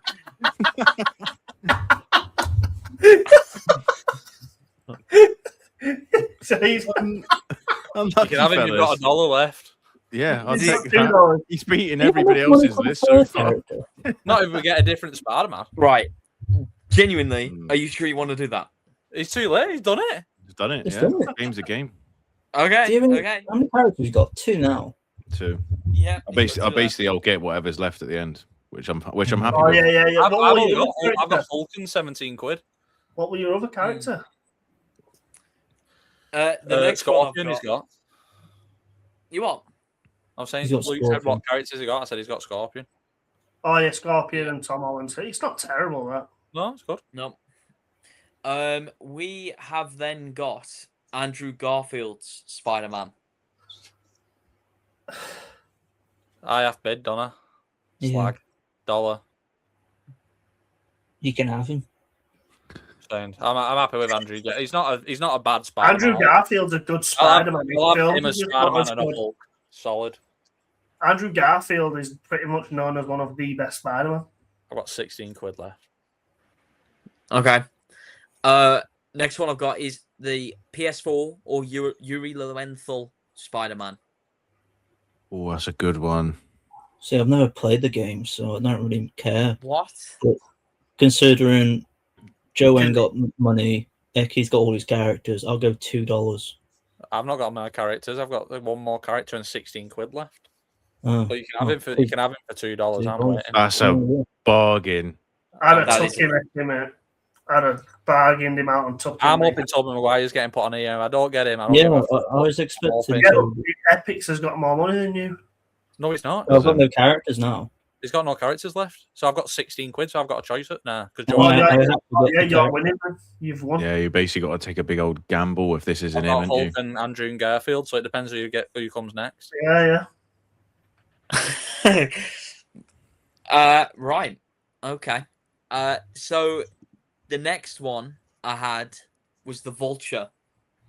Joe Fuck off. Well, This is a fucking shit system, this. I'll It's bet a fucking quid then. bullshit. Because me and Joe are fucking back end of it. We get the scraps. This is No, he don't. fucking... He could have said he could have got MJ third. He's fucking shit. I list. had no choice to get 2 of the characters. That's because he picks shit characters. If I was to do this, I would have gone like all the best ones. This is bullshit. Right, who's the last character? Who am I getting? This is some bullshit. Oh well, I Give him have to take him, fucking don't I? Mr. I'll Star. put- I'll Give him put- the teacher. I I'll don't- bet- Spider-Man. There you go. Give him the Fucking- teacher. Have that then. Have one. Frick. Who's the last character you've got? He wants the teacher. The last one I had was Toby. Yeah, see what I mean? I've got Fucking Andrew bullshit, Garfield, man. Toby, and Hulk. Fuck off. Yeah. Mate, I've got fucking Ned Leeds.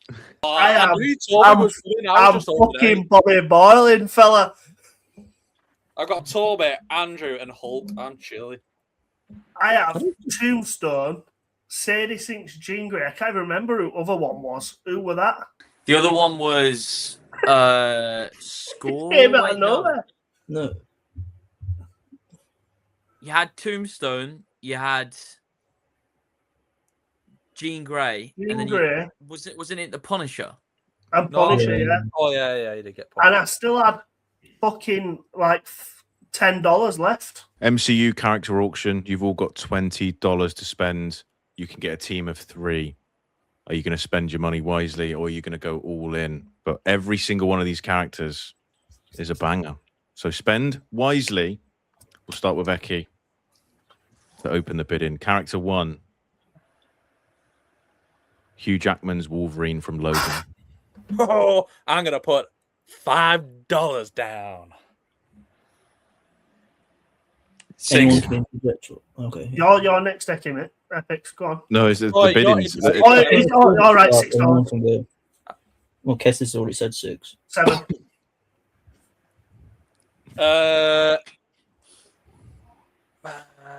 I'll go 8. Yeah, 9. No, you can have it. It's a sick character though. It's like I'll it's worth take a 9. Hugh I just Jackman don't think it's Wolverine worth for 10. 9. I don't want to lose half my money. Yeah. Yeah, I'll take him, mate. I'm happy with that, mate. It's a risky first one as well. The next Nah. character is Thor from Ragnarok. I'm gonna start $4.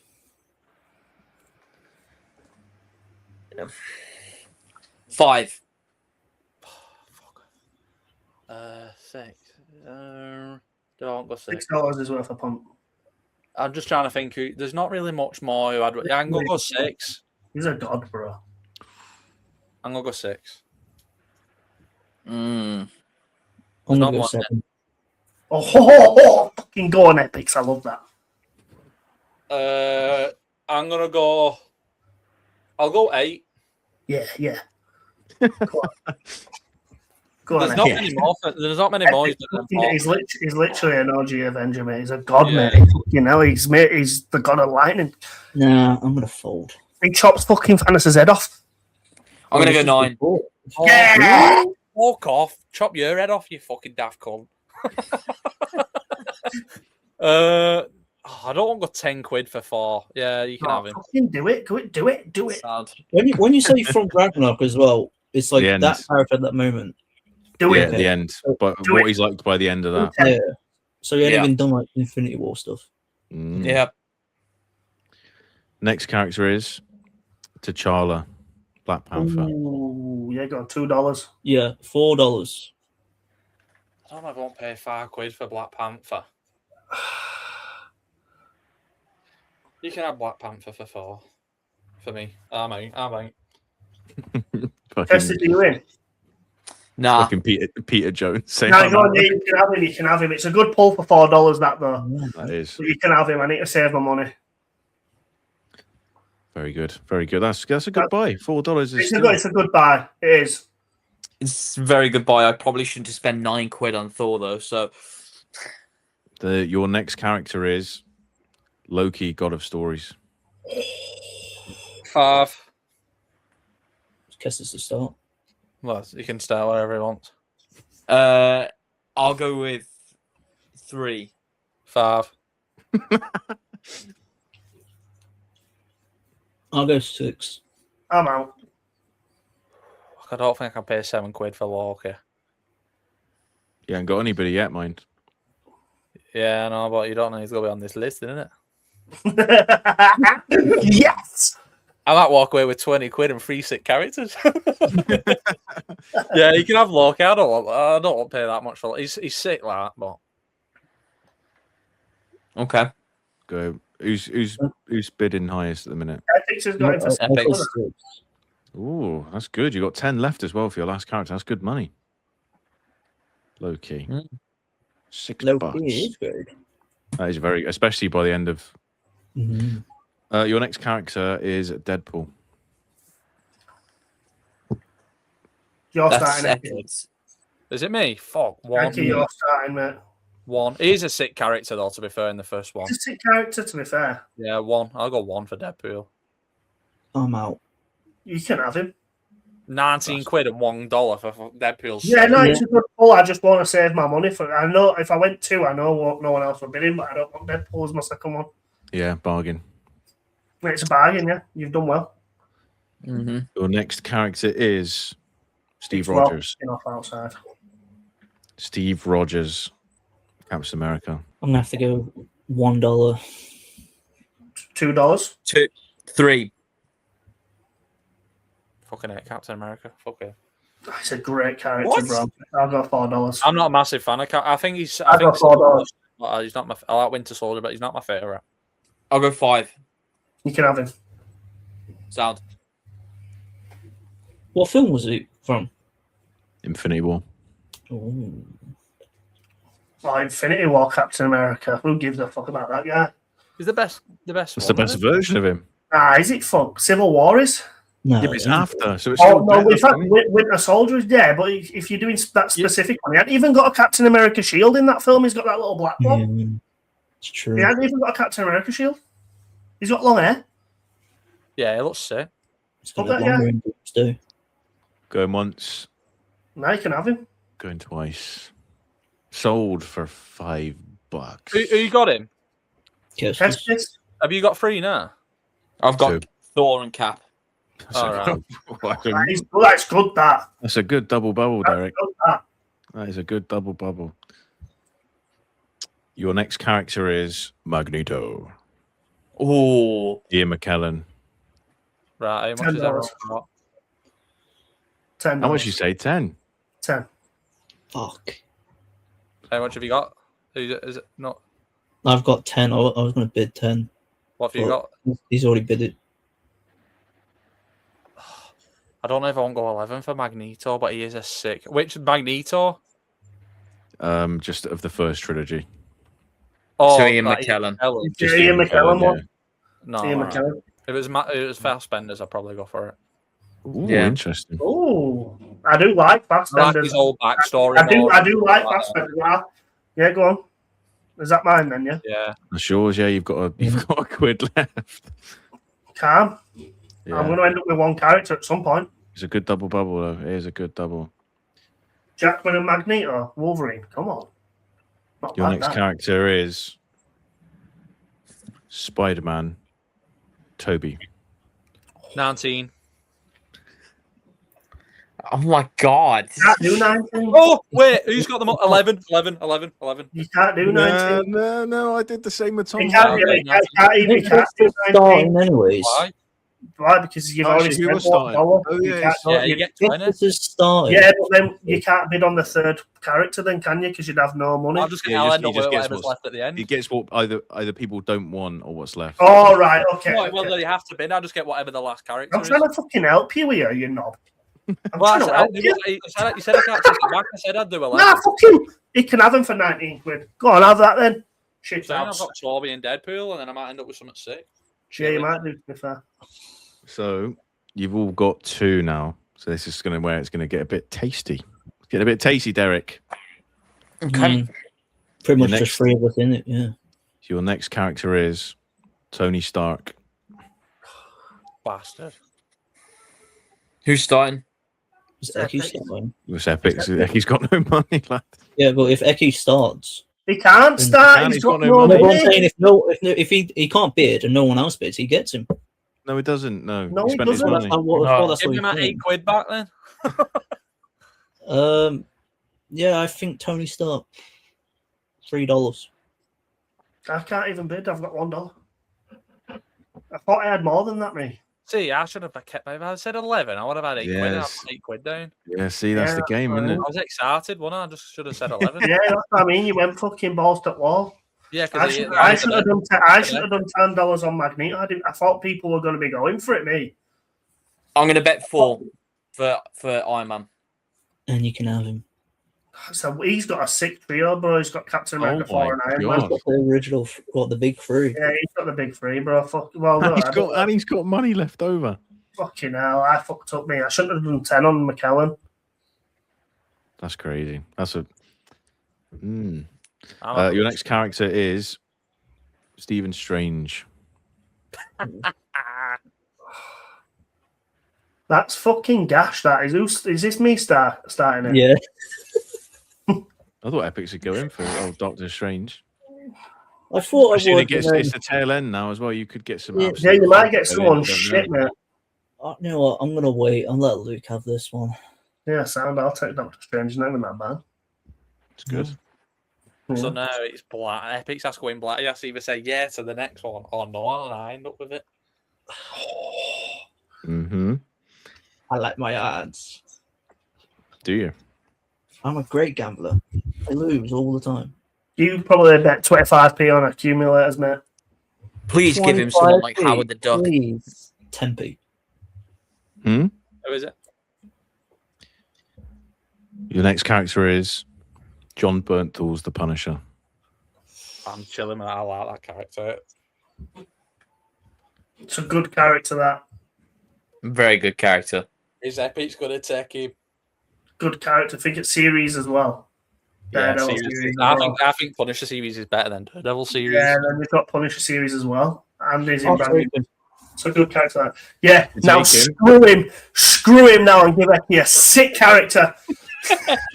Well, it's funny that you mentioned the Daredevil series because the last character is Daredevil. Yeah. Daredevil's sick. I lied. I was trying to sell Punisher to you. Make- I got Daredevil. Told me we were going to use Spider-Man. Punisher. I was trying not to crease at the end then when you were like, I well prefer the Punisher series anyway. It's well better than Deadpool. So your let's have a look. So the lists. Interesting teams.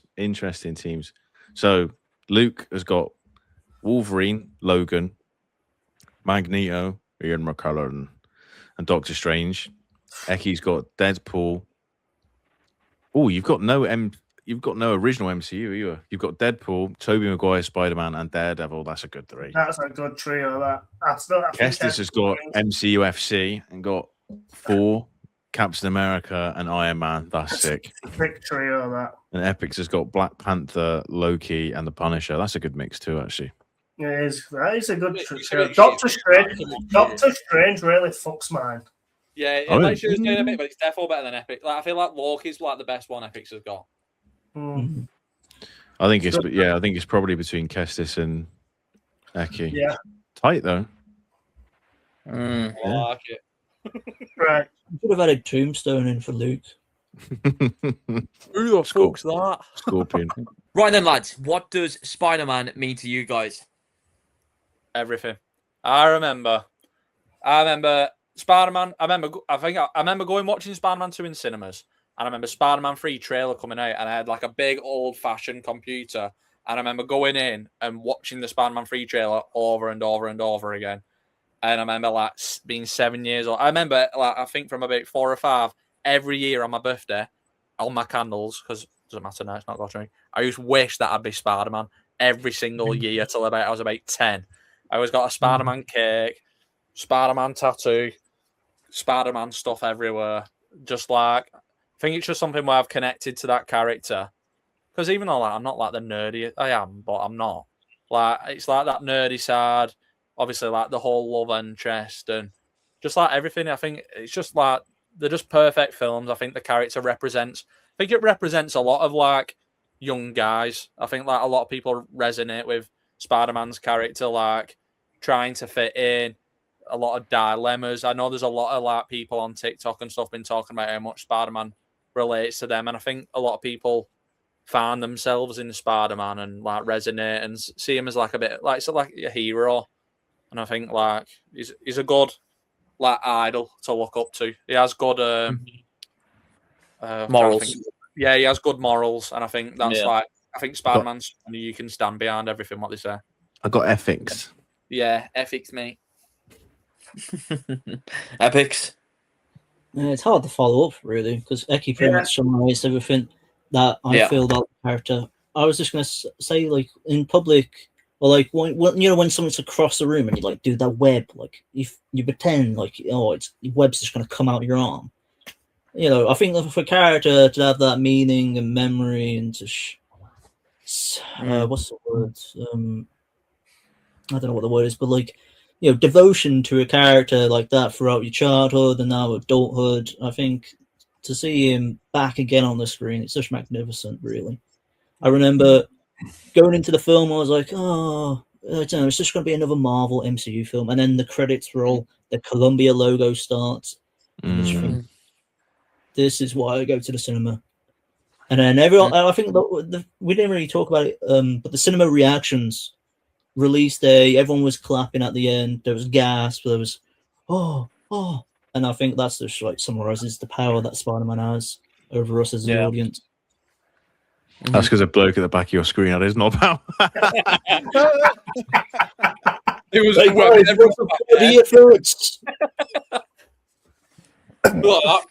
it's like on back of his beanie. Oh, fuck it.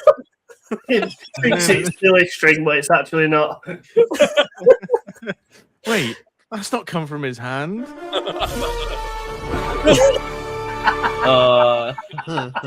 Is that the only place your web comes from? It's like the boys Spider-Man, it comes out his arse. Yeah. Oh yeah, I forgot about that freak.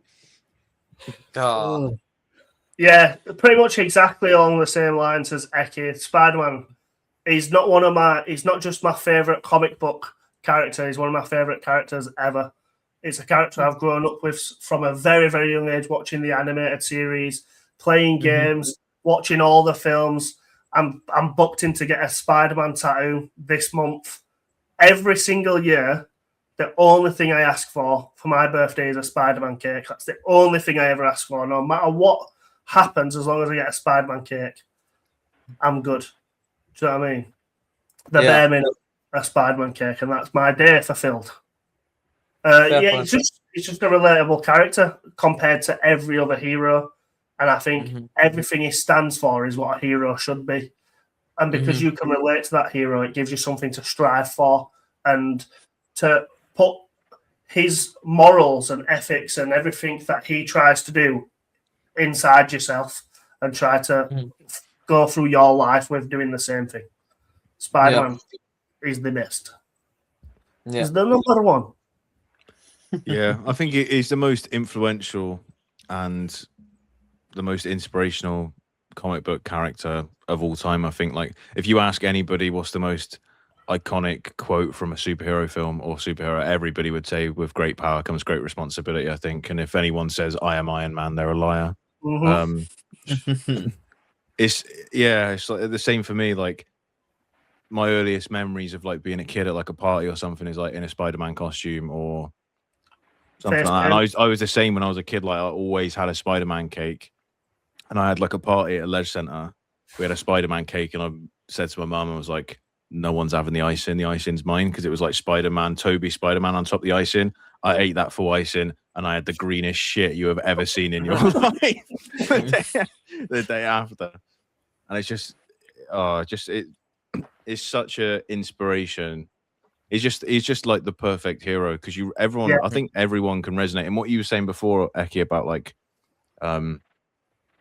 young men, especially, like identifying, because you can see, like, even though he's a superhero, you can see yourself in Spider-Man because he's just a normal kid and he's a kid.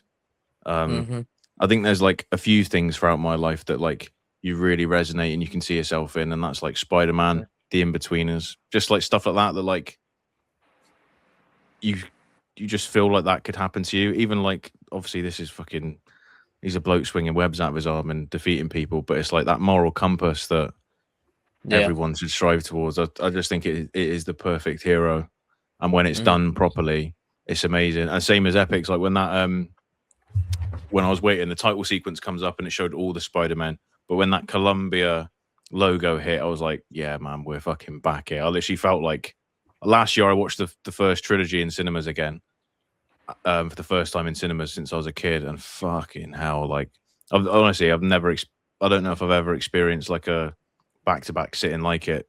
It's just, I just don't think anything hits like it. Just before you said, guess this, like, just because we were talking about Spider-Man, and it's something I always think about. Like, remember me and Joe when us two saw Tobey Maguire in after the one battle after another premiere. Honest God, I've never ever had that feeling in my life where I felt like I'd seen Spider-Man. Like, I know he is Spider-Man, but I felt like I'd seen my real life Spider-Man.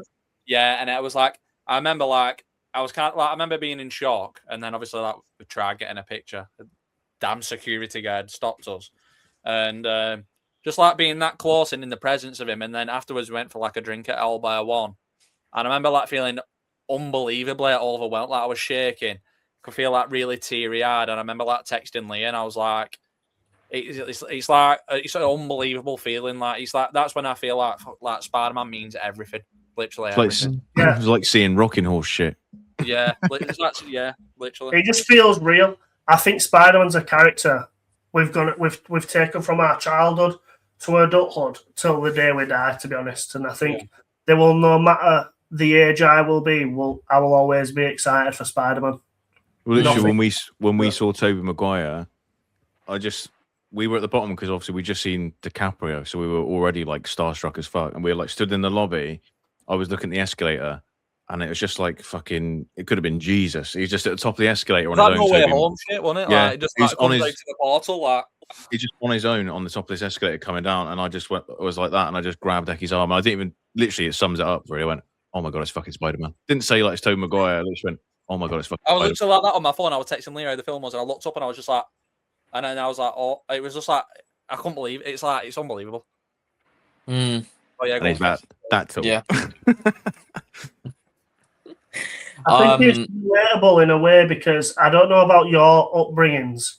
I won't say my upbringing was shit, but I won't live in a lavish life. I used to hate non-school uniforms days because I didn't have as good clothes as what like other pupils did in school. So it made me feel like a bit of a scruff. But Whereas everyone, when in normal school time, we all just wore a uniform, so I felt all right. And I think that also makes him relatable because he's always like poor, not got loads of money. I won't poor, do you know what I mean? But it's relatable in that sense to see when the way he goes about his life, no matter how down and shit he is, he just keeps going forward, and I think that's always resonated with me. Yeah, I know what you mean. I think for me, obviously, I've watched it again like you guys as a kid, and I think Eccy's pretty much touched on everything. I just think in my sort of life as well, like I do take the sort of lessons that Spider-Man sort of teaches us through through like his films and the games, etc., and it just really resonates, to be honest. So yeah, but overall, what was everyone's rating for for Brand New Day? I went 4.5 out of 5 both times. 3.5 out of 5. Boo! I'm 4.5 out of 5. Yeah, I was also 4.5 out of 5. I was the same. I'm gonna That's watch it tomorrow. 4 out of knowledge and I'm gonna give it Epicz. 3-star tomorrow. See what happens. Fair enough. But yeah, this it concludes today's episode of the Bunkhouse Podcast. So thank you guys ever so much for listening. Make sure to drop a visit to the bunkhousecritics.com, which is our website for all the latest reviews and releases. Also make sure to follow us on TikTok and Instagram, where we're actually running a giveaway on the Instagram at the moment. So drop a follow and have a look at that and follow the requirements, and hopefully you win a couple of cool things. If you've enjoyed the show, make sure to follow, subscribe, rate us on Spotify, and let us know in the comments. What's your favourite Spider-Man movie, and does Brand New Day take the cake? Feel free to let us know, and we'll see you next week. Same place, same time in the bunkhouse. Bye-bye. Bye-bye. Bye-bye. Bye.